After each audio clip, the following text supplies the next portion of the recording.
सैन्य काय करत होतं, पाकिस्तानी सैन्य झोपलं होतं का, असा सवाल आता पाकिस्तानी नागरिकांकडूनच उपस्थित केला जातोय। मात्र याआधी पहलगाममध्ये जो दहशतवादी हल्ला झाला होता त्याला पाकिस्तानचा सपोर्ट होता आणि जैश ए मोहम्मद याच ठिकाणी ट्रेनिंग कॅम्प सुरू होते पाकिस्तान। मौलाना मसूद याचा हा ठिकाण आहे। मौलाना मसूद जो सातत्यानं भारत विरोधी गरळ उगताना आपल्याला पाहायला मिळालेला आहे, दहशतवाद्यांना पाठिंबा देताना पाहायला मिळालेला आहे। मौलाना मसूद हा भारताच्या अत्यंत टार्गेटवर असलेल्या दहशतवाद्यांपैकी एक दहशतवादी आहे, ज्याला आपण सातत्यानं म्हणजे 26/11च्या हल्ल्यातही मौलाना मसूदचा हात होता आणि मौलाना मसूदच नाही तर आता त्याच्या मुलाच्या माध्यमातूनही 30 दहशतवादी कृत्य केली जात आहेत आणि त्याच्या मदरशावर त्याच्या ट्रेनिंग कॅम्पवर या ठिकाणी हल्ला करण्यात आलेला आहे। मदरसा म्हणजे मुस्लिमांवरचा हल्ला नाही, मदरसा म्हणजे पाकिस्तानवरचा हल्ला नाही, तर मदरसा म्हणजे ज्या मदरसामध्ये दहशतवाद्याला शय दिला जात होता, ज्या ठिकाणी ट्रेनिंग कॅम्प चालवले जात होते,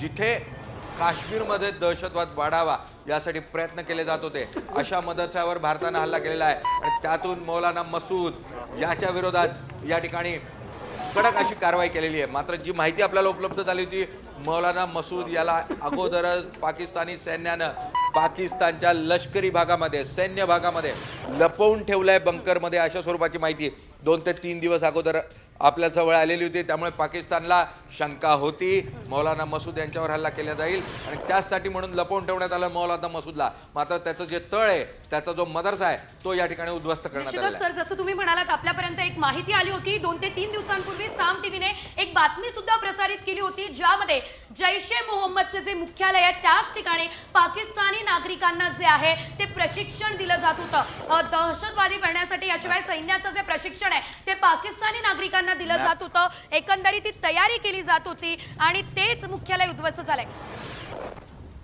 आपण सविस्तर अपडेट आता ग्राफिक्सच्या माध्यमातून जाणून घेणार आहोत। आपण इकडे बघू शकतोय की मुझफ्फराबाद, कोटली, गुलपूर, भिंबर, सालकोट, मुरिदके, बहावलपूर, चकमूर आणि सियालकोट अशा एकूण 9 ठिकाणी हा हल्ला झालेला आहे। आपण या ठिकाणी बघू शकतोय सगळ्यात महत्त्वाची जागा ती म्हणजे बहावलपूर, ज्या ठिकाणी मदरसावर हल्ला करण्यात आलेला आहे आणि या ठिकाणी मुख्यतः ट्रेनिंग कॅम्प चालत होते मसूदचे, अझर मसूदचे, आणि त्या ठिकाणी हल्ला करण्यात आलेला आहे। 4 मिसाईल या ठिकाणी डागण्यात आलेले आहेत आणि त्या माध्यमातून दहशतवादाचं मूळ केंद्र ट्रेनिंग कॅम्प हेडक्वार्टर या ठिकाणी भारत सरकारकडून लक्ष करण्यात आलेलं आहे।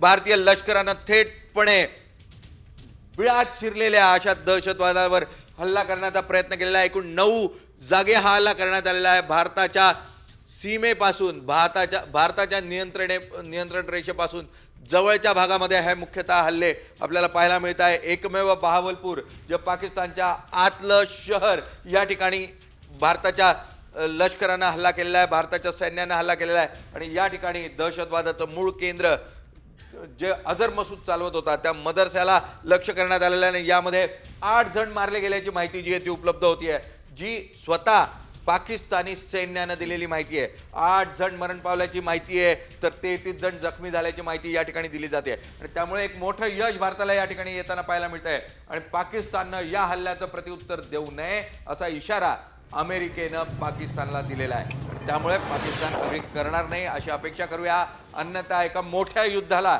पाकिस्तानला सामोरं जावं लागेल।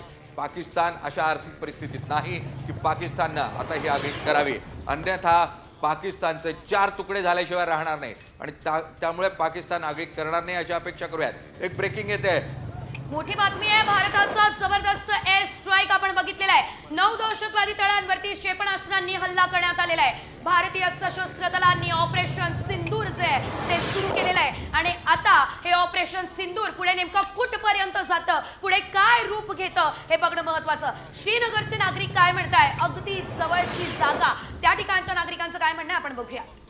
आज बहुत अच्छा जवाब दिया जा रहा है, बहुत करारा जवाब दिया जा रहा है और यहाँ से बहुत अच्छा जवाब मिला उनको।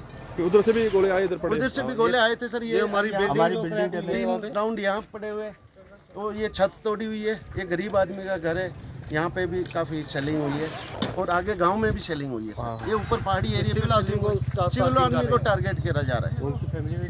पहलगाम अटैक के बाद तो हर हिंदुस्तानी